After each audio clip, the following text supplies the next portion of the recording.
ASEC Irene, saan po nakafocus ngayon ang relief efforts ng DSWD? Well, Miss Nina, naka-focus po tayo actually sa buong bansa dahil talagang marami po sa mga kababayan natin ang naapektuhan ng mga nagdaang bagyong Mirasol, Nando and Opong. Kahapon nga po, nasa Masbate po kami nila Secretary Rex Gatchalian. Nakita po natin yung naging epekto ng bagyong Opong dyan po sa probinsya. And immediately, nag-provide po ng instruction si Secretary Rex Gatchalian na magpadala pa ng karagdagang mga food packs. May mga 15,000 na po tayo na na-release since the other day.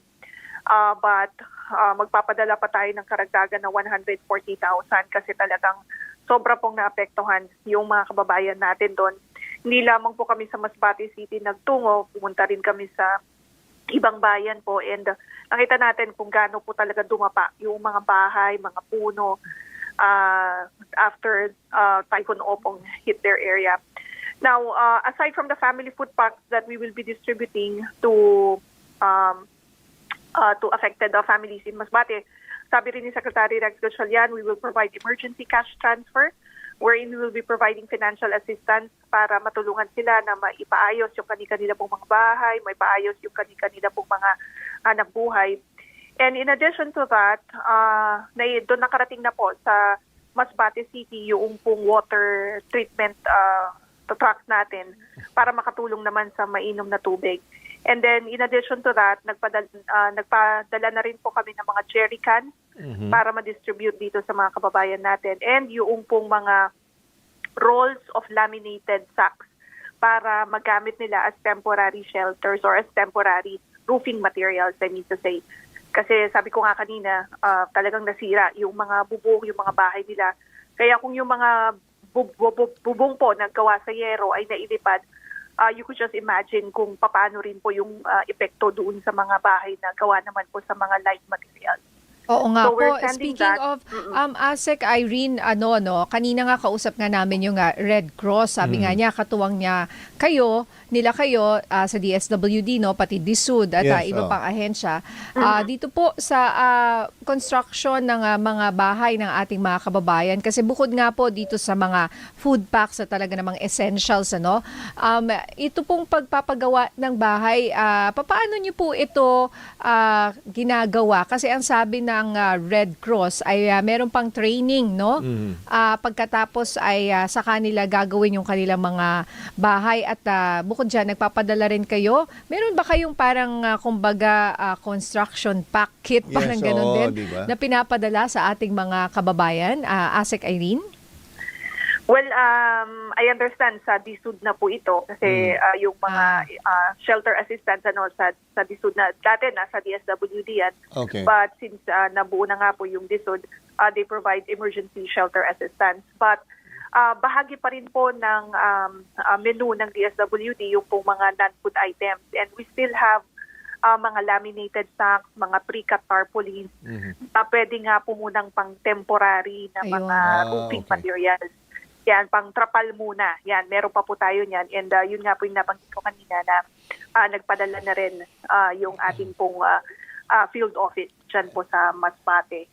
And then, that's only Masbate. We're also providing assistance to Samar. And aside from the food packs nga po na naipahatid na natin dyan sa lugar, meron din po tayong naipahatid na rin na tulong sa mga naapektuhan ng bagyong Nando. Dyan naman po sa bandang norte, particularly in Calayan, na kung saan may mga pinadala na rin tayo na mga karagdagan pa ng mga food packs. And then in Gonzaga and Santa Ana, we started to provide financial assistance po noong Sabado. And then kahapon, financial assistance was also provided dun sa mga naapektuhan naman sa Calayan. So, yan ASEC po, Irene, paano po nagpapatuloy yung ASEC Irene, sa DSWD, for example, sa Calayan, na group of islands, yan po sa may Babuyan Island sa Cagayan, na isolated. Kasi kailangan mong pumunta, hindi nga barko, bangka. Oo. Pag ganyan ba, may naka-preposition na doon sa Calayan or dinadala nyo pa from somewhere? Oo. Yes. Alam nyo po, bago pa tumama si Bagyong Opong, nakapag-preposition na tayo ng more than 20,000 family food packs doon po sa Batanes. And then may 3,000 po tayo na naka-preposition doon naman po sa Calayan. And then may 1,000 po doon sa Camiguin Island. So, yan ang kagandahan ng ini-implement natin na buong bansahan na program kasi bago pa nga po tumamang isang kalamidad, nandun na po, may stockpiles na po tayo na naka-preposition sa lugar. And then, nandun na po sa Calayan, hindi nyo na kailangang i-deliver. Kumbaga wala nang sasakay ng barko para dalhin po doon yung mga food packs na ito, ASEC? That's correct. We were able to immediately distribute yung po mga food packs po natin. So pagkatapos po ng bagyo, nag-request yung local government unit for augmentation support kasi sila po yung unang nagpahatid, and then sumunod na po yung DSWD. Rinilis na po natin kasi may warehouse po tayo, may satellite office po tayo dyan po sa may Calayan.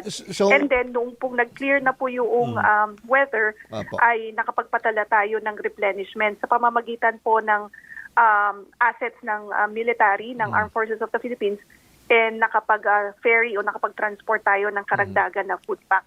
So meron po tayong warehouse sa Lawag, and then dinala po, and then doon po from Lawag, dinala po doon sa Calayan. Pero ma'am, balik kayo, nag-preposition kayo ng mga packs depending kung ano yung, kumbaga yung population nung island na yan. Doon po tayo nakadepende. Tsaka ma'am, yung siguro follow-up question ko doon, yung isang pack yan ma'am, gaano nagtatagal yan? I mean, for consumption ng ilang araw, good for ilang days yan? Yeah. Alam niyo po, meron tayong ginagamit na predictive analytics for humanitarian response. So batay po doon sa mga previous years na experiences natin na nakikita natin kung saan-saan tumatama po ang iba't ibang bagyo at certain points of the year, ay yun po yung basihan natin sa pagtukoy kung paano tayo magpe-preposition. So dito sa northern tip of the country, alam natin na madalas po talaga yan maapektuhan ng mga bagyo by August, September. So kinuha natin yung population of those provinces, of those areas, and then kinuha po natin yung bilang din ng mga pinakamahihirap na mga pamilya. Bakit po pinaprioritize natin yung pinakamahihirap na pamilya? Because poor, vulnerable, and marginalized families are disproportionately affected during disasters, and such incidents actually exacerbate their living conditions. So sila po yung talagang pinaprioritize natin. Of course, we understand that everyone's affected kapag may mga disaster, but for purposes of planning, sila po yung ating pong munang tinutukoy.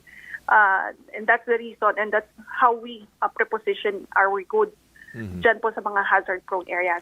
Now, a family food pack is good for a family of 5 and could last for 2 to 3 days. Ang laman po niyan, 6 kilograms of rice, 10 assorted tin cans, meron yan corned beef, tuna flakes in oil, and then may sardinas din po yan, and then 5 sachets of coffee, and then 5 sachets of chocolate drink. So, yan po yung mga linalaman ng ating mga family food pack. Ayan po, ASEC Irene, sa ngayon po, yung inyong general assessment sa ginagawa sa lahat ng relief efforts po ninyo, dahil sunod nga po ang bagyo bago po tayo magpaalam, ano pa po yung nais nyo sabihin sa mga nakikinig at nanonood ngayon na ating mga kababayan po? Yeah, Ms. Nina, we just would like to share to you that as of this morning, DSWD has provided a total of more than 224 million pesos worth of humanitarian assistance. Yan po ay binubuo ng mga family food packs and non-food items, and of course kasama na rin po yung ating financial assistance. At ito pong pagmamahagi ng tulong ay tuloy-tuloy po natin isasagawa. Because sa DSWD, mahalaga po na ma-address natin yung mga pangangailangan ng mga kababayan natin na naapektuhan nitong mga sunod-sunod na bagyo. So we would like to assure the public that the government, under the leadership, of course, of President Marcos Jr., ay nakahanda po in terms of our resources, in terms of our manpower, to assist yung mga kababayan po nating naapektuhan, because we wanted to ensure them na kasama po tayo sa kanila pong pagbangon. So they need not worry because government support services ay nandito po. Dahil sa DSWD po, bawat buhay mahalaga. With that, maraming salamat and magandang tanghali po sa inyo.